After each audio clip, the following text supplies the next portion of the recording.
ایک نوجوان کی شادی ہوئی. جب پہلی رات بیوی سے ملاقات ہوئی تو اس نے سلام کے بعد اسے کہا کہ میں 2 رکعت نفل پڑھ لیتا ہوں، پھر ہم آپس میں ملیں گے، باتیں کریں گے.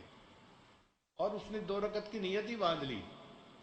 اللہ کی شان کے چونکہ اس کی عادت تھی کہ وہ پوری رات قرآن مجید پڑھا کرتا تھا، تو اس نے قرآن پاک پڑھنا شروع کر دیا اور یہ بھول ہی گیا کہ کوئی میرے انتظار میں ہے. یہ بات ذہن سے نکل گئی. جب معمول کے مطابق اس نے سلام پھیرا تو فجر کا وقت قریب تھا. بیوی نے کہا آپ خود بھی ساری رات جاگتے رہے، مجھے بھی آپ نے تھکا دیا.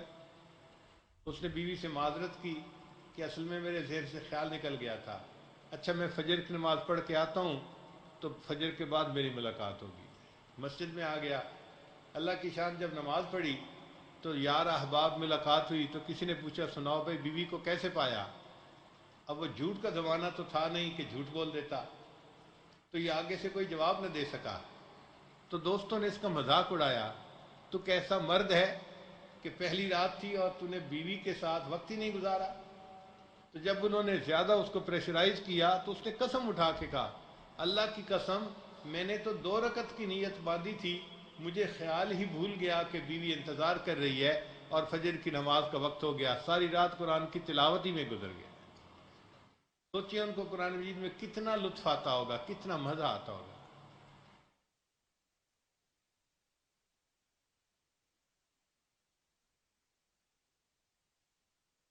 سیدنا صدیق اکبر رضی اللہ تعالیٰ عنہ نبی علیہ الصلوۃ والسلام کے مثنیٰ تھے. اب ہم نبی علیہ الصلوۃ والسلام کے مثنیٰ تو نہیں بن سکتے، لیکن قرآن کے مثنیٰ تو بن سکتے ہیں نا، کہ ہم قرآن کی ہر وقت اتنی تلاوت کریں کہ اتنی تلاوت کریں کہ یوں لگے کہ قرآن ہمارا دوسرا ساتھی ہے. یہ چیز ہمارے اختیار میں ہے، ہم ایسا کر سکتے ہیں. اور آنے والا مہینہ قرآن مجید کی بہار کا مہینہ ہے، تلاوت کا مہینہ ہے، برکتوں کا مہینہ. اس کی دن میں بھی برکتیں، اس کی رات میں بھی برکتیں. چنانچہ ایک مرتبہ دن اور رات کے درمیان مناظرہ ہو گیا کہ افضل کون سا ہے، دن ہے یا رات ہے. دن نے کہا میں افضل ہوں، رات نے کہا نہیں میں افضل ہوں، میری فضیلت زیادہ ہے. چنانچہ دن نے دلیلیں دی کہ دیکھو 5 فرض نمازیں ہیں جن میں سے 3 نمازیں دن میں آتی ہیں، ظہر، عصر، فجر، 3 نمازیں دن میں آتی ہیں.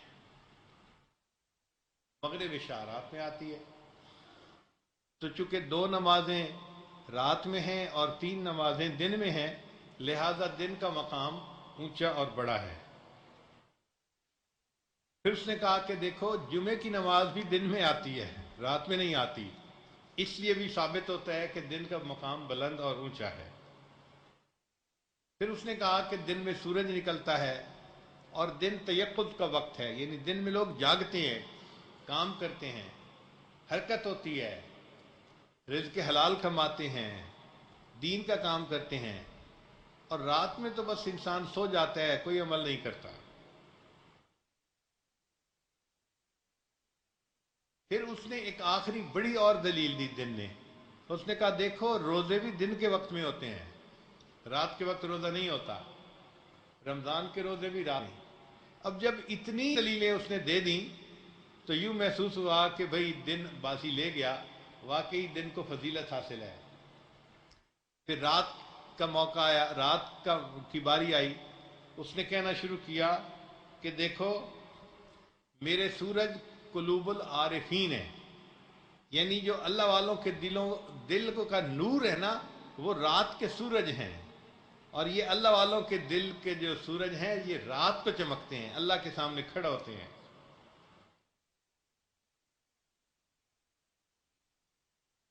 پھر اس نے کہا کہ دیکھو اللہ کے حبیب صلی اللہ علیہ وسلم کو حکم ہوا قم اللیل، رات کو کھڑے ہوں. اس کا مطلب یہ کہ عشاق کے لیے رات کا کھڑا ہونا اس کی ایک بہت بڑی فضیلت ہے. پھر رات نے کہا کہ دیکھو عاشقوں کی ملاقات کا وقت رات ہی کو ہوتا ہے. دن نے کہا کہ یہ کیا بات ہوئی کہ عاشقوں کی ملاقات کا وقت رات کو ہوتا ہے. اس نے کہا کہ اس لیے کہ اللہ تعالیٰ نے اپنے حبیب صلی اللہ علیہ وسلم کو رات کے وقت اپنے پاس بلایا تھا. سبحان الذی اسرا بعبدہ لیلا من المسجد الحرام الی المسجد الاقصی. تو رات کا وقت تھا جب نبی علیہ السلام کو معراج نصیب ہوا، لہذا پتہ چلا کہ عاشقوں کی ملاقات کا وقت رات ہوتی ہے. پھر دن نے کہا نہیں نہیں ابھی یہ اتنی بات نہیں. تو رات نے کہا اچھا ایک بات اور بتاؤں. اس نے کہا کہ قرآن مجید انسانوں کو جو ملا تو 27 کی رات کے وقت یہ نازل ہوا، دن کے وقت نازل نہیں ہوا. تو چونکہ قرآن مجید انسانوں کو 27 رات کو ملا اور شب قدر بھی رات کو ہوتی ہے، اس سے پتہ چلتا ہے کہ رات کی فضیلت زیادہ ہے. جب رات نے یہ دلائل دیے تو دن نے مان لیا کہ واقعی تمہارے ہاں بہت فضیلت ہے. تو اللہ والے رات کے وقت میں قرآن مجید کی تلاوت کیا کرتے تھے.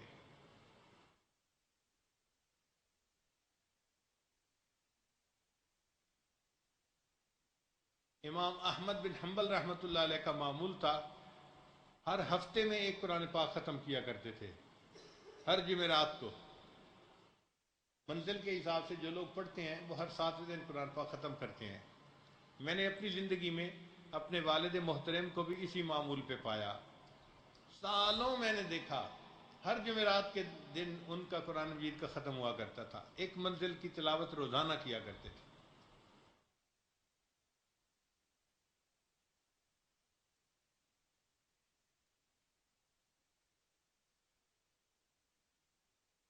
مالک بن انس رضی اللہ تعالیٰ عنہ رمضان میں درس حدیث بند کر دیا کرتے تھے اور فرمایا کرتے تھے ھذا شہر القرآن، یہ تو قرآن کا مہینہ ہے، اور پورا مہینہ قرآن مجید کی تلاوت میں گزار دیا کرتے تھے.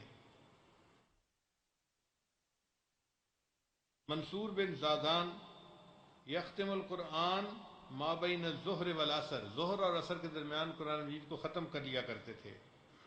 سیدہ عائشہ صدیقہ رضی اللہ تعالی عنہا دن کے اول حصے میں قرآن مجید کی تلاوت شروع کرتی تھیں اور عصر سے پہلے قرآن مجید کو مکمل پڑھ لیا کرتی تھیں.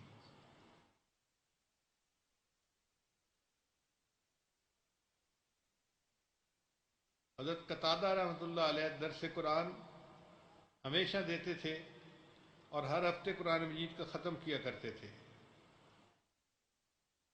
لیکن رمضان جب آتا تھا تو رمضان کے شروع میں ہر 3 دن میں ایک قرآن پاک پڑھا کرتے تھے.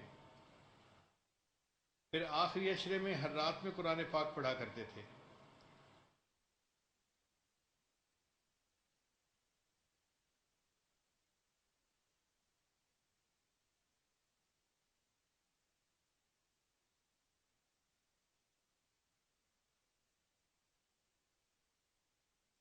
اس لیے جو لوگ اللہ رب العزت کا قرآن محبت سے پڑھتے ہیں اور اس قرآن مجید کی تلاوت کے دوران ان کی آنکھوں سے آنسو نکل آتے ہیں، ان کے گناہ اس طرح جھڑتے ہیں جیسے پت جھڑ کے موسم میں درختوں کے پتے جھڑ جایا کرتے ہیں.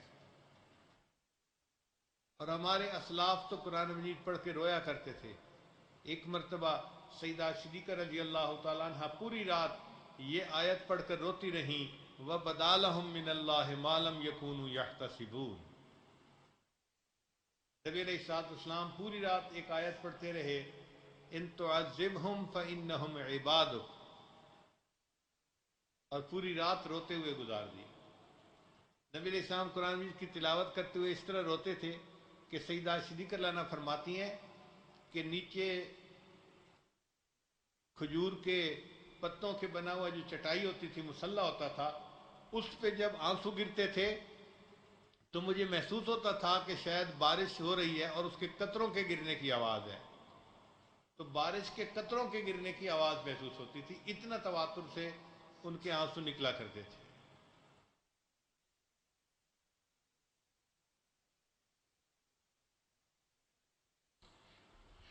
ایک مرتبہ ام المومنین سیدہ عائشہ صدیقہ رضی اللہ تعالیٰ عنہا نے نبی علیہ الصلوۃ والسلام سے بہت خوبصورت سوال پوچھا، بہت پیارا سوال پوچھا. سوال یہ پوچھا اے اللہ کے حبیب صلی اللہ علیہ وسلم، کوئی بندہ ایسا بھی ہے کہ جو بلا حساب سیدھا جنت میں چلا جائے گا؟ کوئی بندہ ایسا بھی ہے کہ جو بلا حساب سیدھا جنت میں چلا جائے گا؟ نبی علیہ السلام نے فرمایا ہاں، وہ بندہ جو اپنے گناہوں پہ روئے قیامت کے دن بلا حساب سیدھا جنت میں چلا جائے گا۔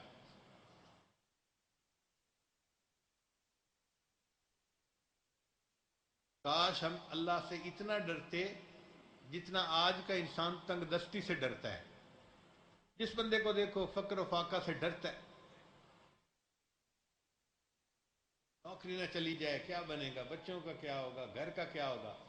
تو جتنا ہم تنگ دستی سے ڈرتے ہیں، اگر اتنا ڈر ہمارے دل میں اللہ کا آ جاتا تو ہمارا کام سنور جاتا۔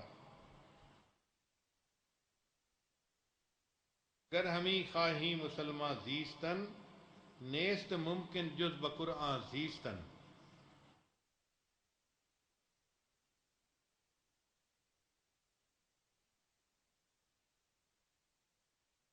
حدیث مبارکہ ہے، عینان لا تمسہم النار، دو آنکھیں ایسی ہیں جن کو آگ نہیں جلائے گی۔ ایک عین بکت من خشیت اللہ، وہ آنکھ جو اللہ کی خشیت سے روئی۔ قرآن پڑھتے ہوئے اللہ کی خشیت سے رو پڑنا، ایسے بندے کی آنکھ کو جہنم کی آگ نہیں جلائے گی۔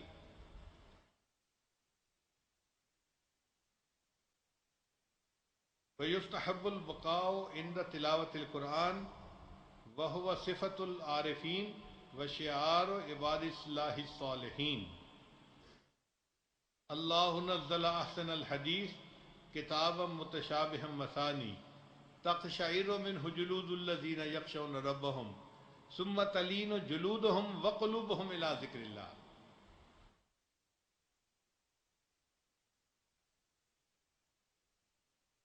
امام قرطبی رحمۃ اللہ فرماتے ہیں کہ اللہ تعالیٰ نے قرآن مجید میں ان لوگوں کی تعریف فرمائی ہے جو قرآن مجید پڑھتے ہوئے رویا کرتے تھے۔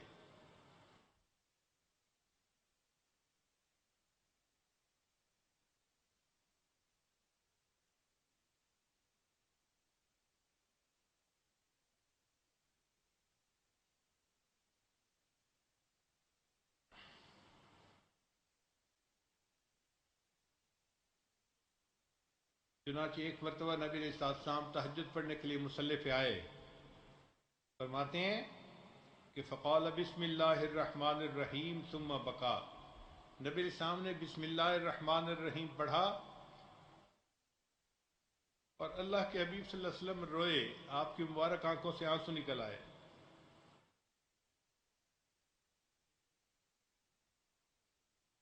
ثم قال بسم اللہ الرحمن الرحیم فبکا، پھر نبی علیہ السلام نے دوبارہ بسم اللہ الرحمن الرحیم پڑھا، پھر اللہ کے حبیب صلی اللہ علیہ وسلم روئے۔ ثم قال بسم اللہ الرحمن الرحیم ثم بقا، پھر تیسری مرتبہ نبی علیہ السلام نے بسم اللہ الرحمن الرحیم پڑھا اور پھر روئے۔ سوچئے قرآن مجید کے ان کے دلوں کے اوپر کیا اثرات ہوا کرتے تھے۔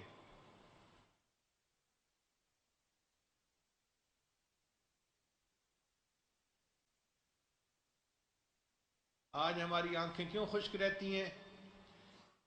اس لیے کہ دلوں کے اوپر ظلمت ہے گناہوں کی، اور اس ظلمت کی وجہ سے آنکھ کا چشمہ خشک ہو چکا ہے۔ جیسے چشمہ ہوتا ہے نا، اس میں سے پانی نکلتا رہتا ہے۔ بعض لوگ جن کے دل میں خشیت الہی ہوتی ہے، ان کی آنکھ چشمہ بن جاتی ہے، آنکھوں سے پانی نکلتا رہتا ہے، اور کچھ لوگوں کے چشمے خشک ہو جاتے ہیں، ان سے پانی نہیں نکلتا۔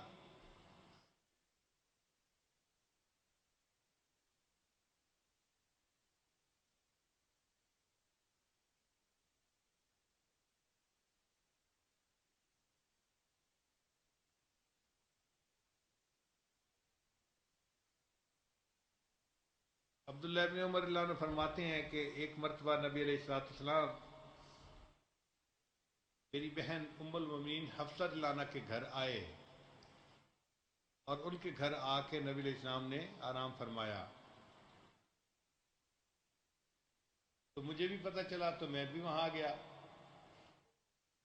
میں نے رات کو تہجد کی نیت باندھ لی۔ تہجد پڑھتے پڑھتے جب میں پڑھنے لگا تو اللہ کے حبیب صلی اللہ علیہ وسلم تکیے پہ سر رکھ کے آرام فرما رہے تھے۔ ام المومنین حفصہ رضی اللہ عنہا فرماتی ہیں کہ مجھے اچانک کوئی گیلی گیلی چیز محسوس ہوئی تکیے کے اوپر۔ جب میں متوجہ ہوئی تو میں نے پوچھا اے اللہ کے وسلم یہ گیلی چیز کیا ہے؟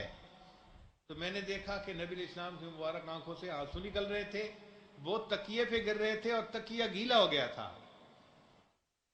تو میں نے پوچھا اے اللہ کے وسلم آپ کیوں رو رہے ہیں؟ تو نبی علیہ السلام نے فرمایا تو سن نہیں رہی، تیرا بھائی کیا پڑھ رہا ہے؟ وہ کہتی ہیں کہ جب میں نے سنا تو عبداللہ ابن عمر لانو قرآن مجید کی تلاوت کر رہے تھے اور ان میں یہ آیت پڑھ رہے تھے کہ قیامت کے دن کفار اللہ تعالیٰ کے سامنے حجاب کے اندر ہوں گے، یعنی ان کو اللہ کا دیدار نصیب نہیں ہوگا۔ تو جب انہوں نے یہ پڑھا تو نبی علیہ السلام کی مبارک آنکھوں سے آنسو آ گئے کہ یہ کیسے بدبخت ہوں گے، بد نصیب ہوں گے کہ قیامت کے دن اللہ رب العزت کے دیدار سے محروم ہوں گے۔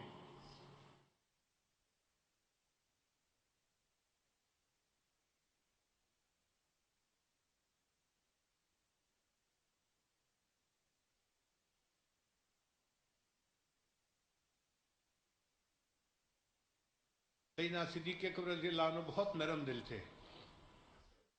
چنانچہ جب قرآن پڑھتے تھے رویا کرتے تھے۔ اسی لیے جب نبی علیہ السلام نے فرمایا کہ میں تو بیمار ہوں، آخری جب یعنی پردہ فرمانے کا وقت قریب تھا، تو اب کون ہے جو مسلمانوں کی امامت کروائے؟ تو نبی علیہ السلام نے ابوبکر صدیق لانو کا نام سجیسٹ کیا۔ تو ام المومنین نے کہا اے اللہ کے نبی صلی اللہ علیہ وسلم وہ بہت نرم دل والے لوگ ہیں، نرم دل والے ہیں اور ذرا سی بات پہ رو پڑتے ہیں، تو اسی لیے کہا تھا کہ وہ کثیر البکا تھے، رویا کرتے تھے بہت۔ جب سیدہ عائشہ صدیقہ رضی اللہ تعالیٰ عنہ پر بہتان لگا تھا اور عائشہ صدیقہ رضی اللہ عنہ اپنے گھر گئی تھی نبی علیہ السلام سے اجازت لے کے، وہ فرماتی ہیں جب میں گھر میں داخل ہوئی تو میں نے دیکھا کہ میرے والد چارپائی کے اوپر بیٹھے قرآن پڑھ رہے تھے اور رو رہے تھے۔ تو سیدہ صدیقہ رضی اللہ عنہ قرآن پڑھتے تھے اور رویا کرتے تھے۔ سیدنا عمر بن الخطاب رضی اللہ عنہ بھی اسی طرح بہت زیادہ کثیر البکا تھے، اتنا روتے تھے کہ ان کے رخسار کے اوپر آنسو کے نیچے یعنی بہنے کے نشان بن گئے تھے۔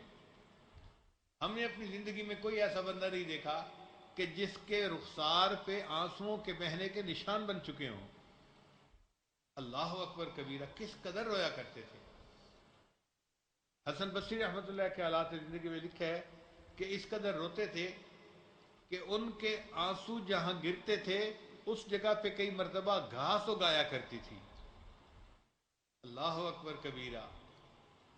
راوی بصریہ کے بارے میں لکھا ہے کہ اس قدر رویا کرتی تھیں کہ ان کے آنسو کئی مرتبہ زمین کے اوپر بہہ جایا کرتے تھے، یعنی جیسے قطرہ قطرہ پانی کا بہتا رہے تو وہ ایک جگہ زیادہ جمع ہو کے آگے بہنا شروع کر دیتا ہے، ان کے آنسوؤں کا پانی بہہ جایا کرتا تھا۔ اللہ اکبر کبیرہ، کس قدر آنسو اللہ کی محبت میں ان کی آنکھوں سے گرا کرتے تھے۔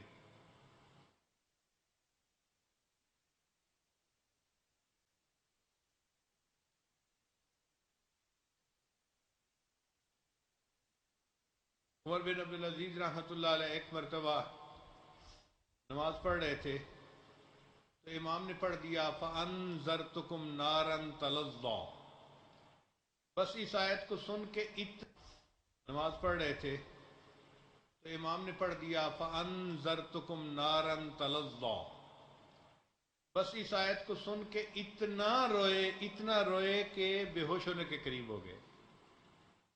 سیدنا عمر رضی اللہ عنہ نماز پڑھ رہے تھے، امام نے پڑھا فَإِذَا الصُّحُفُ نُشِرَتْ، تو اس آیت کو سن کے عمر رضی اللہ عنہ پہ کب کبھی طاری ہو گئی اور وہ رونے لگ گئے۔ دل میں خیال آیا کہ جس دن قیامت کے دن نام اعمال کو کھولا جائے گا اس دن ہمارا کیا حال ہوگا۔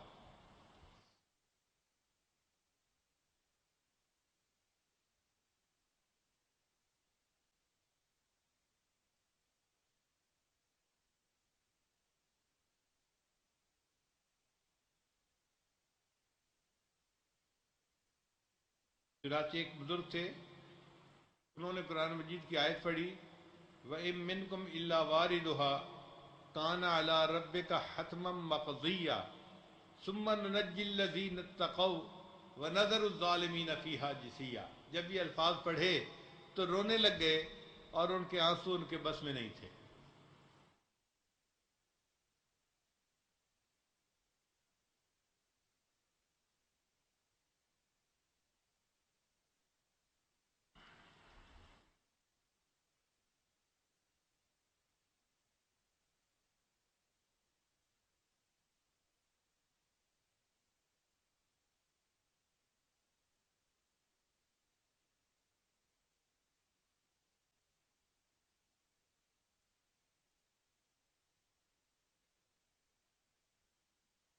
چنانچہ امام نووی رحمۃ اللہ علیہ فرماتے ہیں کہ من لم یبک عند قراءۃ القرآن فلیبک علی فقدانہ للبقاء فانہ اعظم المصائب. جس بندے کو قرآن مجید کی تلاوت کے دوران رونا نہیں آتا، اس کو چاہیے کہ وہ اس بات پہ روئے کہ وہ ایک نعمت سے محروم ہے، اللہ نے اس کو رونے کی نعمت نہیں عطا کی ہوئی. یہ بڑی مصیبت ہے.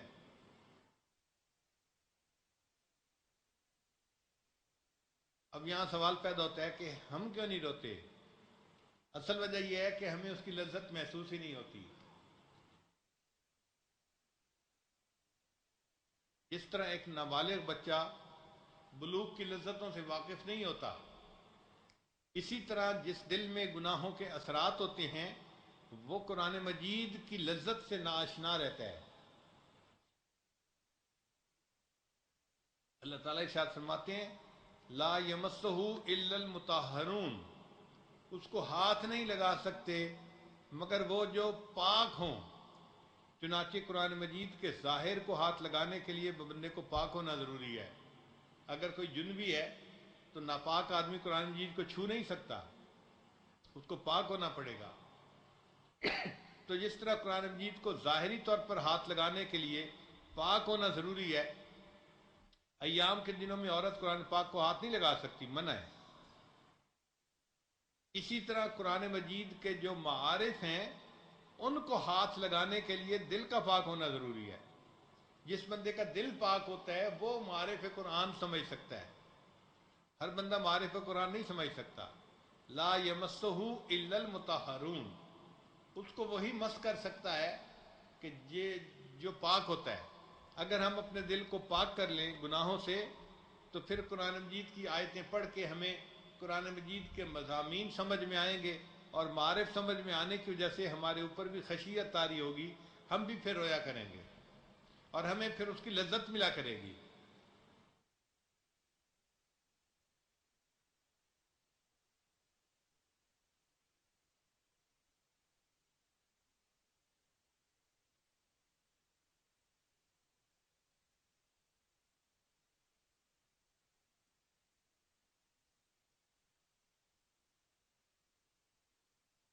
بصرہ کے قاضی تھے زرارہ بن اوفا، نماز پڑھ رہے تھے تو امام نے پڑھا فَإِذَا نُقِرَ فِي النَّاقُورِ، تو جیسے ہی اس نے پڑھا فَإِذَا نُقِرَ فِي النَّاقُورِ تو قاضی صاحب کے اوپر ایسی کیفیت طاری ہوئی، نماز کے اندر گرے اور فوت ہو گئے.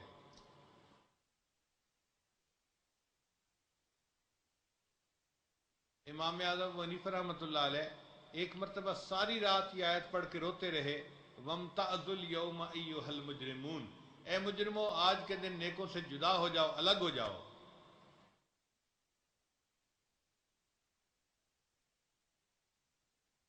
نبی علیہ السلام کے بارے میں آتا ہے کہ آپ صلی اللہ علیہ وسلم کے سامنے قرآن مجید کی تلاوت کی گئی. جب یہ آیت پڑھی گئی فَلَنَسْأَلَنَّ الَّذِينَ أُرْسِلَ إِلَيْهِمْ وَلَنَسْأَلَنَّ الْمُرْسَلِينَ، تو نبی علیہ السلام کی مبارک آنکھوں میں سے آنسو آ گئے. پوری زندگی کبھی ہمارے اوپر بھی ایسی کیفیت ہوئی کہ اس آیت کو پڑھ کے ہماری آنکھوں میں بھی آنسو نکلے؟ خاص طور پر جو ذکر اذکار کرنے والے سالکین ہیں، اللہ کی محبت کے میدان میں قدم آگے بڑھانے والے سالکین ہیں، ان کو تو غور کرنا چاہیے اس بات پہ. اگر اسی آیت کو سن کے اللہ کے حبیب صلی اللہ علیہ وسلم روتے تھے تو ہماری آنکھوں سے آنسو کیوں نہیں نکلتے؟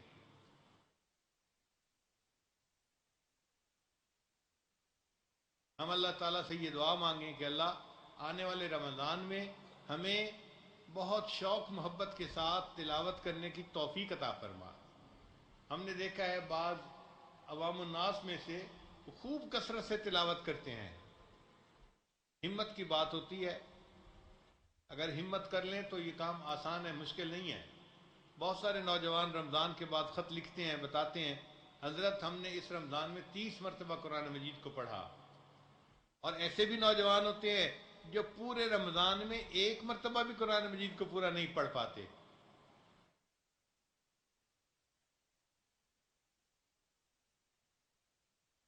اللہ تعالیٰ سے یہ دعا مانگیں کہ اللہ ہمیں قرآن مجید کی محبت عطا فرمائے، ہمارا دل تڑپ جائے قرآن مجید کو پڑھ کے، دل کھینچے۔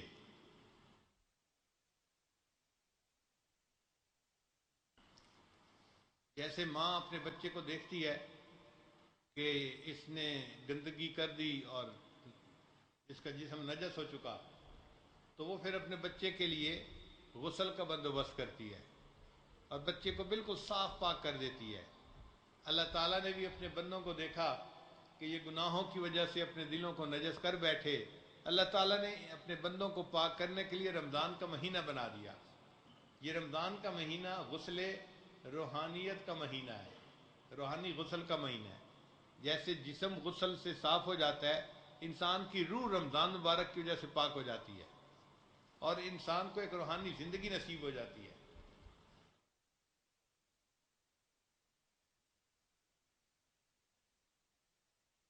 ہمارے جسم میں ایک روح ہے جس کی وجہ سے ہم زندہ ہیں، اگر یہ جسم سے روح نکل جائے گی تو ہم زندہ نہیں رہیں گے، ہم مردہ ہو جائیں گے۔ اسی طرح ہماری زندگی میں ایک اور روح بھی ہے۔ اللہ تعالیٰ فرماتے ہیں وَكَذَلِكَ أَوْحَيْنَا إِلَيْكَ رُوحًا مِّنْ أَمْرِنَا، قرآن مجید کے متعلق فرمایا یہ قرآن مجید بھی ایک روح ہے ہماری زندگی میں۔ جس بندے کی زندگی سے قرآن مجید نکل جاتا ہے اس بندے کی زندگی گویا روحانی طور پہ مردہ ہو جاتی ہے۔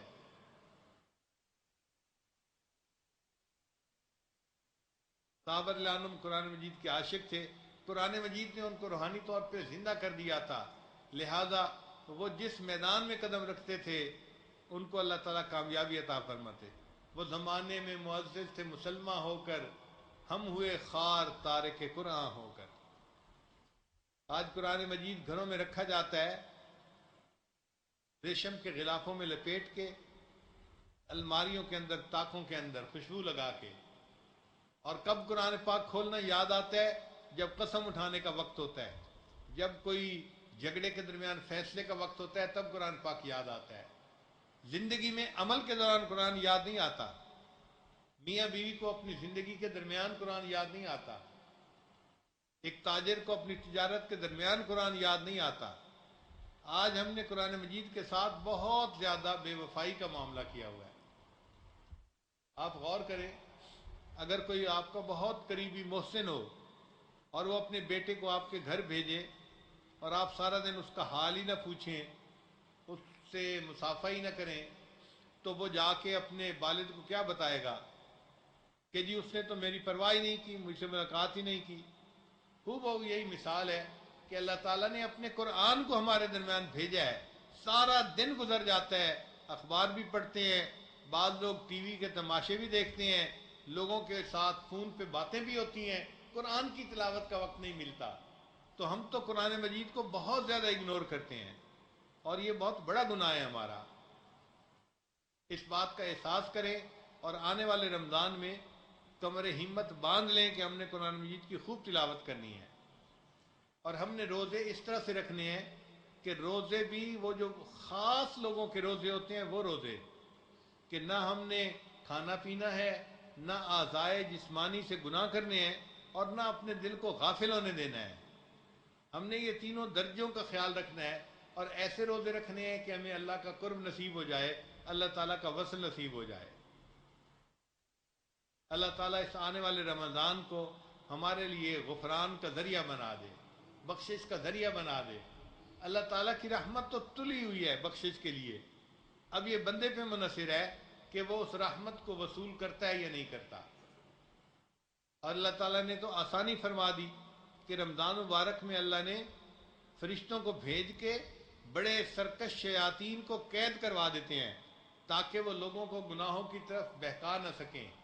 تو جب اس لیے رمضان مبارک میں ہر بندہ محسوس کرتا ہے کہ نیکی کرنی آسان ہوتی ہے، رکاوٹ زیادہ نہیں محسوس ہوتی، اس لیے کہ شیطان بدبخت وہ قید ہو چکے ہوتے ہیں۔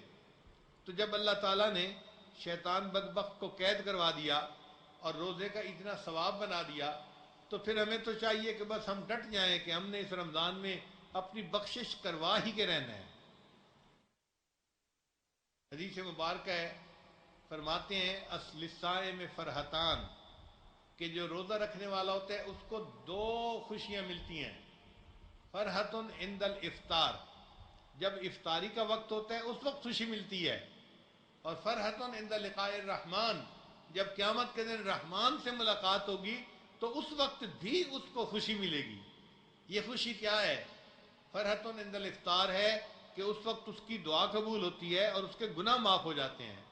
لہذا افطار کے وقت تو یہ خوشی مل گئی کہ روزے کی وجہ سے گناہ بخشے گئے. اور جب قیامت کے دن اللہ سے ملاقات ہوگی تو اس دن اس کو خوشی ہوگی کہ رحمان کی اس کو رضا نصیب ہوگی، رحمان کی لقاء نصیب ہوگی، اور اس کے لیے وہ دن قیامت کا دن خوشی کا دن ہوگا. اللہ تعالی ہمیں بھی یہ دونوں نعمتیں عطا فرمائے. نبی علیہ الصلوۃ والسلام نے ارشاد فرمایا کہ سحری کے وقت بھی دعا قبول ہوتی ہے اور افطاری کے وقت بھی دعا قبول ہوتی ہے.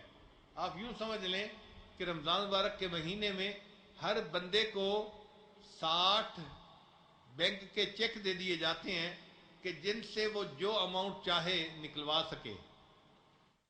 اب یہ بندے کی مرضی ہے، وہ 1 لاکھ لکھے، 10,000 لکھے، 1,000 لکھے، یا 1 روپیہ لکھے، یا خالی چیک ہی ویسے گنوا دے. یہ تو بندے کے اوپر منحصر ہے نا. اب ہوتا کیا ہے، شیطان بدبخت کو پتہ ہے، لگتا ہے کہ وہ اپنے شتونگڑوں کو بتا جاتا ہے، چھوٹوں کو بتا جاتا ہے کہ دیکھو ہمیں تو قید کیا جا رہا ہے لیکن تم تو آزاد پھر رہے ہو. جب افطاری کا وقت آئے نا تم ان روزے داروں کو غافل کر دینا، یہ دعا ہی نہ مانگ سکیں. چنانچہ وہ چھوٹے چھوٹے شتونگڑے جو ہیں وہ افطاری کے وقت آ جاتے ہیں اور دل میں خیال ڈالتے ہیں آج افطاری میں کیا بنا ہے. کباب بن رہے ہیں، چپس بن رہی ہے، فلاں چیز بن رہی ہے، سموسے بن رہے ہیں. ان کا خیال ایسا ڈالتا ہے کہ اسی چپس، سموسے اور اسی جو ہے وہ کھانے پینے کی باتوں میں بندہ مشغول رہتا ہے، اور افطار کا وقت ختم ہو جاتا ہے، دعا مانگنے کی فرصت ہی نہیں ہوتی. وہ جو چھوٹے چھوٹے شیطان ہیں وہ یہ حرکتیں کرتے ہیں. اس لیے گھروں میں عورتوں کو چاہیے کہ افطاری کے لیے جو سامان تیار کرنا ہے وہ 15 منٹ افطاری سے پہلے تیار کر کے کام ختم کر دیں، اور آخری 10-15 منٹ جو ہیں جب افطار ہونے والا ہے اپنے پاس بچوں کو بھی بٹھا لیں اور سب بیٹھ کے اکٹھے دعائیں مانگیں. وہ تو قبولیت دعا کا وقت ہے، اس وقت میں تو اللہ سے خوب مانگنا چاہیے، رو رو کے مانگنا چاہیے. آپ ذرا غور کریں نا، اگر کوئی اللہ کا ولی ہمیں بتا دے میاں دعا مانگو قبولیت دعا کا وقت ہے، ہمارے اوپر کیا کیفیت ہو جائے گی. وہ جی اللہ کا ایک ولی بتا رہے قبولیت دعا کا وقت ہے. اللہ کے بندے، یہاں ولیوں کے سردار، نبیوں کے سردار، اللہ کے محبوب صلی اللہ علیہ وسلم حضرت محمد مصطفیٰ احمد مجتبیٰ صلی اللہ علیہ وسلم فرما رہے ہیں کہ افطار کے وقت بندے کی دعائیں قبول ہوتی ہیں. تو ہمیں تو چاہیے کہ اس وقت کا بڑا خیال رکھیں اور اس وقت خوب دعائیں مانگیں اللہ سے، ہر نعمت اللہ سے مانگیں. اللہ تعالیٰ دینے کے لیے تلے ہوئے ہوتے ہیں، اللہ تعالیٰ کی رحمت تلی ہوتی ہے بندے کو دینے کے لیے. ہم تو مائل بکرم ہیں کوئی سائل ہی نہیں، راہ دکھلائیں کسے راہ رو منزل ہی نہیں، طور تو موجود ہے موسیٰ ہی نہیں. تو ہم ہی محبت کا اظہار نہیں کرتے اور ہم ایسے موقعوں پہ جو ہے وہ غافل ہو جاتے ہیں.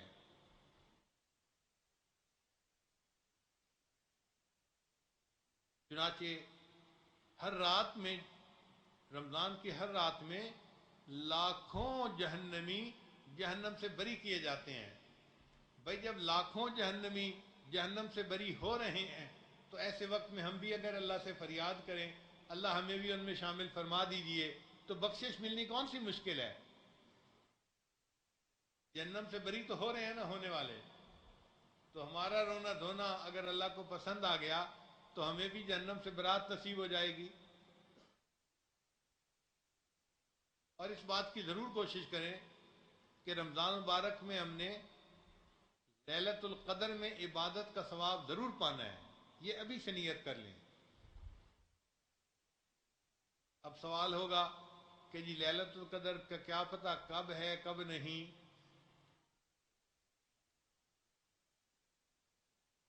بھئی اللہ تعالیٰ نے قرآن مجید میں لیلۃ القدر کے بارے میں اشارہ کر دیا ہے، سمجھنے والے سمجھ جاتے ہیں. اللہ تعالیٰ فرماتے ہیں تنزل الملائکۃ والروح فیہا باذن ربہم من کل امر سلام، کہ وہ جو رات ہوتی ہے لیلۃ القدر کی، اس رات میں حضرت جبریل علیہ السلام فرشتوں کے ساتھ زمین پہ اترتے ہیں، اور حدیث پاک میں ڈیٹیل ہے کہ مختلف چوراہوں پہ جھنڈے گاڑ دیتے ہیں، اور جو تلاوت کر رہے ہوتے ہیں یا دعائیں مانگ رہے ہوتے ہیں ان کی دعا پر آمین کہتے ہیں، ان کی دعاؤں پر آمین کہہ رہے ہوتے ہیں وہ فرشتے، سلامتی ہوتی ہے۔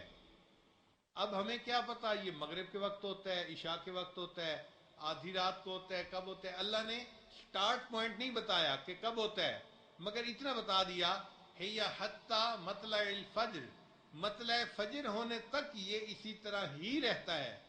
تو اللہ نے گویا گیس پیپر تو دے دیا نا، جیسے طلباء امتحان دیتے ہیں تو ٹیچر گیس لگا کے دے دیتے ہیں بھئی یہ سوال آئے گا، اور آ جاتا ہے۔ اللہ تعالیٰ نے اپنے حبیب صلی اللہ علیہ وسلم کی امت کے لیے یوں سمجھے کہ گیس جو ہے لگا دیا کہ کوئی بندہ اگر لیلۃ القدر کی عبادت کا ثواب پانا چاہے تو وہ پا سکتا ہے۔ اس کا طریقہ کیا کہ رمضان کی ہر رات میں آپ سحری اتنا پہلے کریں کہ پھر آدھا گھنٹہ بچتا ہو، 20 منٹ 15 منٹ آدھا گھنٹہ بچتا ہو، اور وہ جو آخری 15 منٹ ہے نا رمضان کی ہر رات میں، وہ آپ تہجد پڑھے، دعائیں مانگیں۔ 30 راتوں میں سے کوئی نہ کوئی رات تو لیلۃ القدر ہوگی، اور اگر ہوگی تو مطلع فجر تک اس کا وقت رہنا ہے۔ اس کا مطلب یہ کہ اس ترتیب پر عمل کرنے سے آپ کو یقیناً لیلۃ القدر میں عبادت کا ثواب ملے گا، اور آپ کی دعا قبول ہوگی، اور اللہ تعالیٰ مغفرت فرمائیں گے، بخشش فرمائیں گے۔ بہت سارے لوگ کہتے ہیں کہ جی ہماری شادی نہیں ہو رہی، ہمارا کاروبار سیٹ نہیں ہو رہا، ہمارا فلاں کام نہیں ہو رہا، کوئی کہتا ہے جی مجھے بیٹے کی تمنا ہے۔ بھئی جو بھی تمنائیں ہیں رمضان مبارک میں اللہ سے مانگیں، اللہ سب تمناؤں کو پورا کر دیں گے۔ اور بہت سارے نوجوان کہتے ہیں جی کہ میں تو بہت گناہ گار ہوں۔ بھئی رمضان مبارک اللہ نے بنایا ہی اسی لیے ہے کہ ہماری مغفرت ہو جائے، ہماری بخشش ہو جائے۔ ہم اللہ سے دعا کرتے ہیں اللہ تعالیٰ اس رمضان کو ہمارے لیے بخشش کا ذریعہ بنا دے، اور ہمیں رمضان کی قدردانی کی توفیق عطا فرما دے۔ سوچیں تو صحیح نا، کتنی مشقت ہے، ایک مہینہ، صرف ایک مہینہ، ایک مہینہ تو کچھ بھی نہیں۔ اگر ایک مہینہ حکم دیتے نا کہ 30 دن جو ہیں ان میں جو بندہ 30 راتوں کو جاگے گا ہم اس کی بخشش فرمائیں گے، تو ایسے بھی ہوتے کہ جو پورا مہینہ رات کو نہ سوتے اور جاگتے رہتے۔ اللہ تعالیٰ نے تو یہ نہیں کہا، اللہ تعالیٰ نے تو اتنا فرمایا کہ ایک رات ایسی ہوتی ہے جو لیلۃ القدر ہے، اور اس میں بھی جو نورانیت ہے وہ طلوع صبح صادق تک رہتی ہے۔ اب ہمارے لیے کتنا آسان ہو گیا رات کو جاگنا اور اپنی بخشش مانگنا۔ اللہ تعالیٰ ہمیں رمضان مبارک میں اعتکاف نفلی ہو یا سنت کرنے کی توفیق عطا فرمائے، کثرت تلاوت کی توفیق عطا فرمائے، اور رمضان مبارک کا جو روزہ ہے وہ خاص لوگوں والا روزہ رکھنے کی توفیق عطا فرمائے، اور ہم اس رمضان میں خوب اللہ سے مانگیں، چونکہ اللہ تعالیٰ بندے کو خوب عطا کرتے ہیں۔ ہمارے اکابرین فرمایا کرتے تھے کہ جو بندہ رمضان کو اچھے طریقے سے گزار لیتا ہے اللہ تعالیٰ بقیہ پورے سال کو اسی طرح گزارنے کی توفیق عطا فرما دیتے ہیں۔ تو رمضان میں تہجد کی پابندی کر لیں گے تو بقیہ سال تہجد کی توفیق ملتی رہے گی۔ رمضان میں نگاہوں کی پابندی کر لیں گے، بقیہ سال نگاہوں کے پرہیز کی توفیق نصیب ہوتی رہے گی۔ تو بہت اچھا مہینہ ہے، ایک مہینہ انسان ڈٹ کے عبادت میں گزار لے اور پھر اللہ تعالیٰ کی رحمت کا طلبگار رہے۔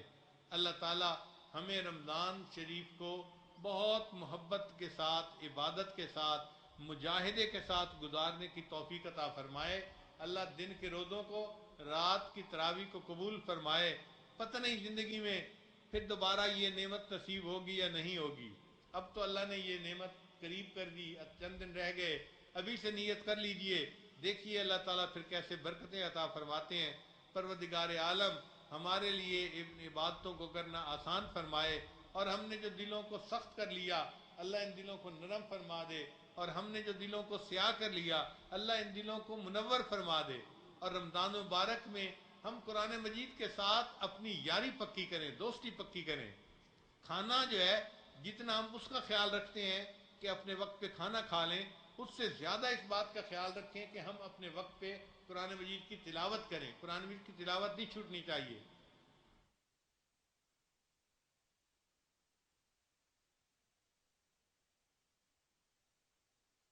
اکابر جب کسی بندے کی بزرگی کا تذکرہ کرتے تھے تو فرمایا کرتے تھے کہ فلاں بندے نے تو زندگی کے 20 رمضان گزارے ہیں.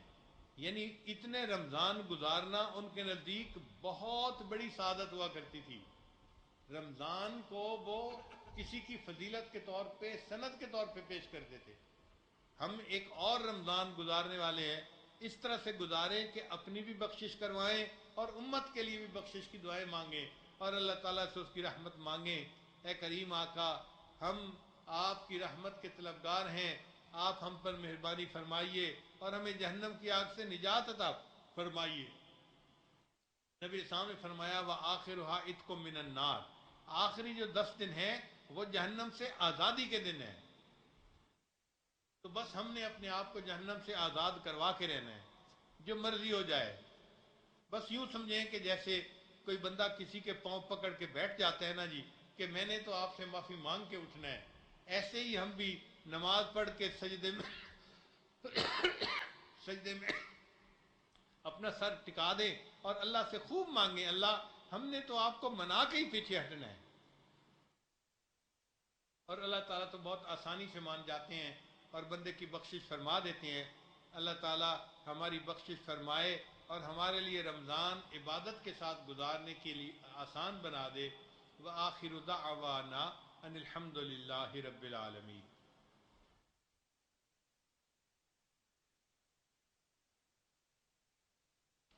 کچھ احباب توبہ کی نیت سے آئے ہوئے ہیں، بیعت کی نیت سے آئے ہوئے ہیں، وہ دل میں نیت کر لیں کہ ہم پچھلے گناہوں سے سچی پکی توبہ کر رہے ہیں اور آئندہ ایک وقاری کی زندگی گزارنے کا ارادہ کر رہے ہیں. جیسی نیت ہوتی ہے ویسی مراد مل جاتی ہے. جو لوگ دور بیٹھے آواز سن رہے ہیں وہ اپنی جگہوں پہ بیٹھے ہوئے دل میں یہ نیت کر لیں اور یہ توبہ کے کلمات ساتھ پڑھ لیں تو وہ بھی انشاءاللہ اس عمل میں شامل ہو جائیں گے. الحمدللہ وکفا وسلام علی عبادہ الذین اصطفیٰ اما بعد. یہ کلمات سچے دل کے ساتھ پیچھے پیچھے پڑھیے. بسم اللہ الرحمن الرحیم. لا الہ الا اللہ محمد الرسول اللہ. آمنت باللہ وملائکتہ وکتبہ ورسلہ والیوم الآخر والقدر خیرہ وشرہ من اللہ تعالی والبعث بعد الموت. آمنت باللہ کما ہوا باسمائہ وصفاتہ وقبلت جمیع احکامہ اقرار باللسان وتصدیق بالقلب. اشہد ان لا الہ الا اللہ واشہد ان محمدا عبدہ ورسولہ. استغفر اللہ ربی من کل ذنب واتوب الیہ برحمتک یا ارحم الراحمین. ان کلمات کو پڑھنے سے آپ تو بتائے ہو چکے ہیں، چند معمولات ہیں ان کو اگر آپ کریں گے تو اللہ تعالیٰ دل کو منور کریں گے. پہلا ہے 100 مرتبہ استغفار پڑھنا صبح و شام، استغفر اللہ ربی من کل ذنب واتوب الیہ. اور دوسرا ہے درود شریف 100 مرتبہ صبح و شام پڑھنا، اللہم صلی علی سیدنا محمد وعلی آل سیدنا محمد وبارک وسلم. تیسرا ہے قرآن مجید کی تلاوت روزانہ کرنا.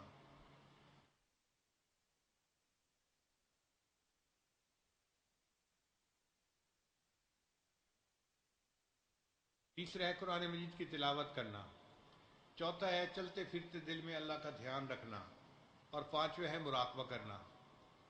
مراقبے میں آپ روزانہ صبح اور شام 15-20 منٹ فارغ کر کے اللہ سے لو لگا کے بیٹھ جایا کریں اور یہ سوچا کریں کہ اللہ کی رحمت آ رہی ہے، دل میں سما رہی ہے، دل کی ظلمت اور سیاہی دور ہو رہی ہے. اور میرا دل اللہ اللہ اللہ کہہ رہا ہے. بس ہم یہ دل میں سوچیں. زبان سے نہیں پڑھنا بلکہ دل پڑھ رہا ہے اور آپ سن رہے ہیں. انشاءاللہ 15-20 منٹ کا مراقبہ انسان کے دل کو منور کر دیتا ہے. یہ 5 اعمال اگر آپ کرتے رہیں گے تو اللہ تعالیٰ دل کو اپنی محبت سے بھر دیں گے. اس کی مشق کر لیتے ہیں دعا سے پہلے. لہذا تھوڑی دیر کے لیے سب حضرات یا سب خواتین آنکھوں کو بند کر لیں, سر کو جھکا لیں. دنیا اور جو کوئی دنیا میں ہے اس سے ہٹ کٹ کے اللہ کی یاد میں ڈوب جائیں.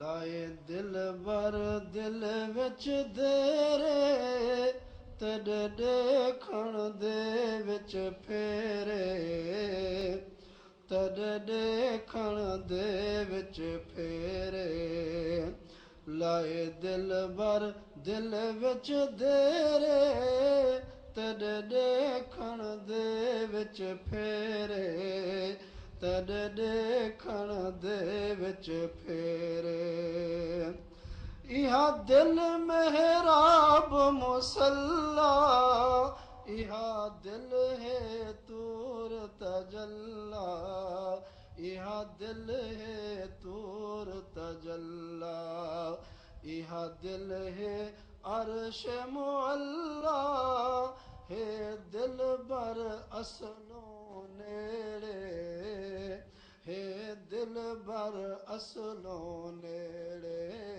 لائے دل بر دل وچ دیرے تیرے دیکھن دے وچ پھیرے تیرے دیکھن دے وچ پھیرے ہی دل وچ نور آیا نے ہی دل وچ نور آیا نے یہاں دل مکتب قرآن یہاں دل مکتب قرآن ہی دل وچ جملہ جہان ہی دل وچ جملہ جہان پر ہوون بخت بھلے رے پر ہوون بخت بھلے رے لائے دل بر دل وچ دیرے